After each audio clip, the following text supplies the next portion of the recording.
प्रदेश में भाजपा की सरकार ने 10 साल तक हरियाणा के लोगों को एक के बाद एक कष्ट देने का काम किया। अब लोकसभा चुनाव में हुई करारी हार के बाद राज्य सरकार बैकफुट पर है, लेकिन प्रदेश की जनता अब इनके बहकावे में आने वाली नहीं है और अक्टूबर में कांग्रेस की सरकार बनेगी। यह बात आज मंडी कांतावाली में पहुंची सिरसा लोकसभा क्षेत्र की नवनिर्वाचित सांसद कुमारी शैलजा ने कही। ये आज मंडी कांतावाली स्थित एक निजी पैलेस में कार्यकर्ताओं का धन्यवाद करने के लिए पहुंची थी। कार्यकर्ता के दौरान विधायक शीशपाल केहरवाल, पूर्व सांसद रंजीत सिंह रोडी, पूर्व विधायक भरत सिंह बेनीवाल और निर्मल सिंह मंडली भी मौजूद रहे। कुमार शैलजा ने सिरसा लोकसभा से मिली बड़ी जीत के लिए सभी का आभार व्यक्त करते हुए कहा कि 2014 में प्रदेश की सत्ता में आसीन होते ही भाजपा ने जन विरोधी फैसले लेने का रिकॉर्ड कायम कर दिया। प्रदेश के लोग सरकार के फैसलों के खिलाफ आवाज़ उठाते तो पुलिस या लठ का प्रयोग कर उनकी आवाज़ को दबाने का काम करते थे। कभी कर्मचारियों को जेलों में डाला गया तो कभी सरपंचों को लहूलुहान कर दिया गया, कभी किसानों को गिरफ्तार कर लिया गया तो कभी कमेरे अनुसूचित पिछड़ों के हकों पर डाका डालने का काम किया। उन्होंने कहा कि हरियाणा में अब दूसरा पड़ाव है। 3 माह बाद विधानसभा चुनाव होने हैं, जिसके लिए कार्यकर्ताओं को अभी से कमर कसनी चाहिए। उन्होंने कहा कि मिलजुल कर ही इस मुकाम को हासिल किया जा सकता है। कार्यकर्ताओं का उत्साह और जोश देखकर लग रहा है कि प्रदेश में कांग्रेस की सरकार बनेगी और बननी चाहिए। अब इनके किसी भी झांसे में आए बिना लोग भाजपा की प्रदेश सरकार को विधानसभा चुनाव के दौरान ऐसा सबक सिखाएंगे कि ये दाही का अंक भी पार नहीं कर पाएंगे। पहले मैं धन्यवाद करूंगी कालांवाली की जनता का, कालांवाली के लोगों का, कालांवाली के हमारे कार्यकर्ताओं, जिन्होंने घर घर जाकर राहुल जी का, कांग्रेस का संदेश पहुंचाया और लोगों ने हमारी बात का विश्वास किया और झूठ का पर्दाफाश। आप सबका मैं धन्यवाद करूंगी। मैं धन्यवाद अपने मीडिया के साथियों का भी करूंगी, जिन्होंने पूरा सहयोग सच्चाई का साथ दिया।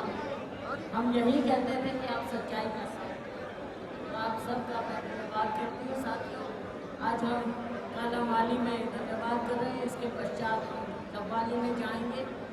अपने सभी कार्यकर्ता भाइयों से हम मिल रहे हैं, सबकी बात सुन रहे हैं और अपनी बात कहते हुए आगे की रूपरेखा हम बनाएंगे। 3 महीने बाद विधानसभा का चुनाव है, तो हमने जो एक ऊर्जा अभी दिखाई है, इतने भारी बहुमत से हम जीते हैं।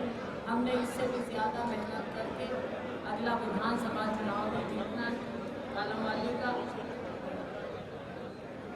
शीशपाल जी ने पिछले अब तो 5 साल के करीब होने बाद बहुत मेहनत की है, हर स्तर पर आवाज़ उठाई है, विधानसभा में भी, बाहर भी मेहनत की।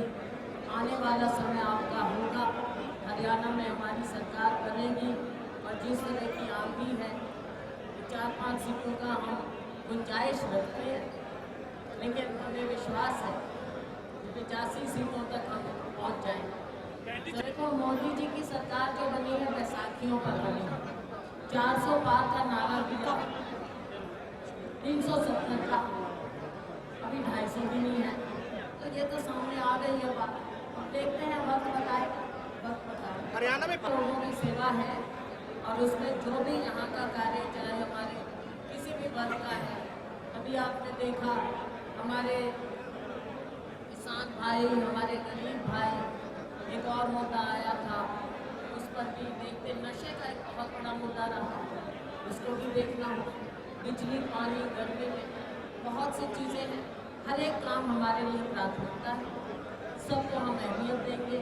और आप ये क्योंकि सरकार हमारी यहाँ नहीं है, केवल 3 महीने के बाद 3-4 महीने में कांग्रेस की सरकार बनेगी। लेकिन इस सरकार के सामने भी हम जिस प्रकार से भी आवाज़ उठानी हो, हम लोगों की आवाज़ उठाएंगे। रणनीति होगी, हमारा वर्कर, हमारा कार्यकर्ता, हमारे लोग, हमें ध्यान देना है अपने कार्यकर्ता, ना कि अपने परिवार पर। हमारा परिवार हमारा कार्यकर्ता है। कार्यकर्ता का ध्यान दें, लोगों की आवाज़ सुने। मुझे विश्वास है कि ये कोई भी नामुमकिन नहीं है। हमें बहुत सी बातें करती है, ये सारी बातें देखो, हमारी इच्छा है सेवा करने की, हमारी इच्छा है सरकार बना के। कुछ फैसले होते हैं जो हमें हाईकमान पर छोड़ने चाहिए, और कांग्रेस पार्टी की सच्ची सिपाही होने के नाते ये फैसला हाईकमान पर ही होना चाहिए।